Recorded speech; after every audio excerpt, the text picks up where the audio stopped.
The PlayStation games we seen released from Japan were very curiosity driven, very intriguing, yet weird all at the same time, and for many different reasons, as some, unbeknownst to many gamers, would be considered some of the best games on the system, but you also had some very weird experimental games and some games that were just downright, in many cases, and I hate saying it, awful, to say the least. And there are times, in many cases, you will come across many of those titles, as we all know that the PlayStation has an abundance of titles that was released during its lifespan, but it definitely had its fair share of low quality titles. There's no denying it. There are many games, especially in Japan, that were released based off of popular comic book and cartoon series, some of them that are long going and still are running today. So games were being developed back in the early days to contribute to the ever-growing popularity of these TV shows. While some did fare decently, there were others that definitely hit the bottom of the barrel. And one of the games in question that we are looking at in this video, and I am going to apologise in advance if I get this wrong, but trying to pronounce it is a whole different thing. So here we are looking at Doraemon Nobita to Fukkatsu no Hoshi. Again, I do apologise if I've butchered that, but at least I tried. And this is a platformer style action game that is based off of one of those TV shows, as I've mentioned, that showcases many popular characters. And this game would segue from the TV series but try to also tell its own stories, kind of like a segue to the overall experience, but just wouldn't be executed as well as it really should have been. With that being said,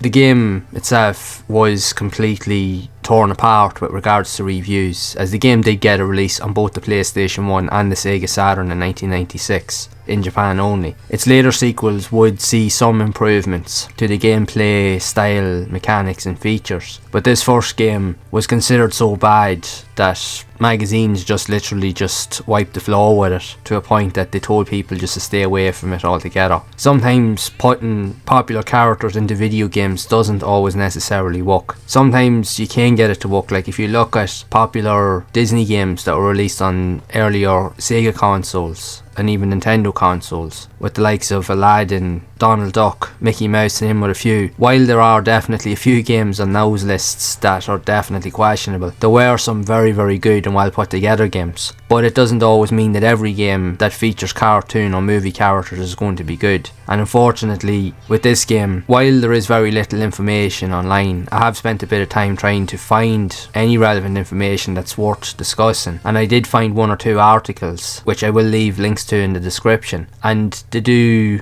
primarily look at pretty much all the negative points. And I will admit, I hate to be negative about games, but sometimes you come across games that it's clear as day, you can't fault it, you can't turn your back to it really, it's just there, it's plain to be seen. And let's just put it this way, from the information that is mentioned in this article, they don't paint it in a pretty picture at all. So a lot of the stuff now, I will admit, because with this being a platformer game, it is very simplistic in how it approaches itself, as you're running and jumping to different platforms, but what you have to do at different points is sometimes you will hit a completely unknown obstacle that you can't get past, but you'll notice sometimes there'll be other platforms off in a distance further into the environment, either before or say further on, and what you nearly need to do is hold up on the controller or down on the controller and the jump button, and then the character will jump to that next section, and then that will allow you to bypass the current hurdle that you couldn't get past. But if you are just playing the game for the first time, you would never know that. I found that out the hard way. I found myself actually having to go onto a YouTube video to figure out what to do from someone else that had played it. So that'll tell you the unrealistic kind of reality of many of these games, as they don't hold your hand and they don't really give you an idea of what to do. Even with that, the graphics are very simplistic. For my own personal opinion, while I don't want to slate the game entirely, even though it's plain to be seen, the graphics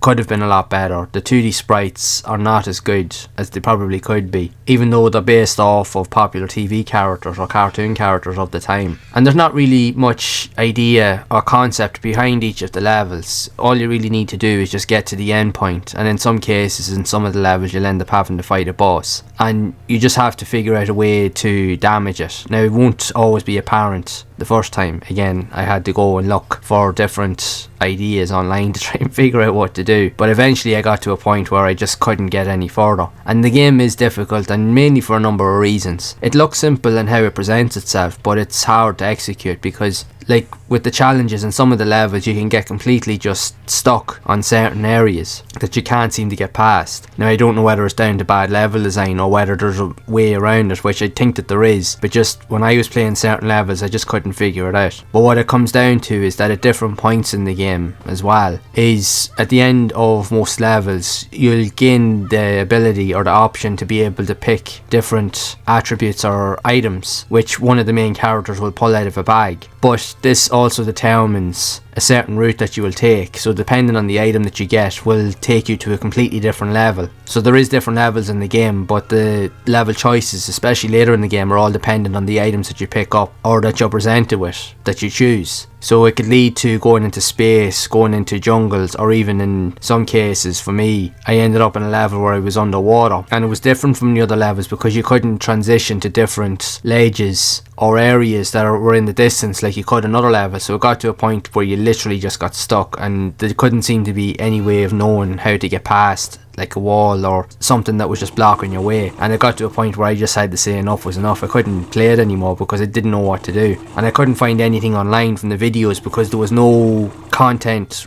revolving around that level that I was playing on that I could find. All of the other videos or content that I could find always resorted around other levels that people were able to finish, but there was nothing around the underwater level that I could find, so it just left me completely stumped. So eventually I had to walk away. But that isn't the only issue with the game as well, it's the fact that it does have very finicky and fiddly controls, as the characters, when they're running around the levels and the environments and ledges, it's like you're skating on ice the whole time. The characters will just always slip off the edges, and it's very, very temperamental with being able to jump. Sometimes it'll work, sometimes it doesn't, sometimes there can be a bit of lag between the button press and the character actually walking or doing what is being told. So I can understand why some of these articles slated the game, that deem it pretty much unplayable. Now there is people out there that have finished it, and there are videos on YouTube that have completed the game in many respects, and hats off to them. Like, I do believe that every game deserves at least to have its time or be experienced, regardless of how good or bad that they are, because there is always something in every game that's different from what else you would see out there. Another thing to note with this as well is some of the best features that the game does present is the voice acting. Now, if you can understand Japanese, it does have decent story dialogue in terms of trying to tell the story based off of the script or the TV show that it's based off of. The only major gripe with it I found is that after every single level, and the levels are very, very short if you can get past them, but the longest part is the intro sequences or the loading sections leading up to each level. Sometimes I was sitting there for nearly 10-15 minutes just going through sequence after sequence, and in many cases that's too long for like a platformer game. You want to get in on the action as quick as you can, but I think this game tried to be a little bit different. It tried to mix a big story and then have the other sections in between to fill the gaps. So essentially what this game should have been in the long run, it should have just been an interactive movie, not so much a platformer, because it falls short in so many ways. I just found that for me to be one of the most frustrating things, is that the sequences just took too long. But at the end of the day, it is what it is. These games are not perfect. I don't think they ever were meant to be. They were experimental, and that was the thing with the PlayStation back in the day, is that all games pretty much were experimental. We were still in that transition between 2D and 3D games, and considering like the PlayStation was released in Japan in 1994 and it didn't release in other regions till 1995, but even in 1996 when things were starting to hit the ground running, there was still that trend with people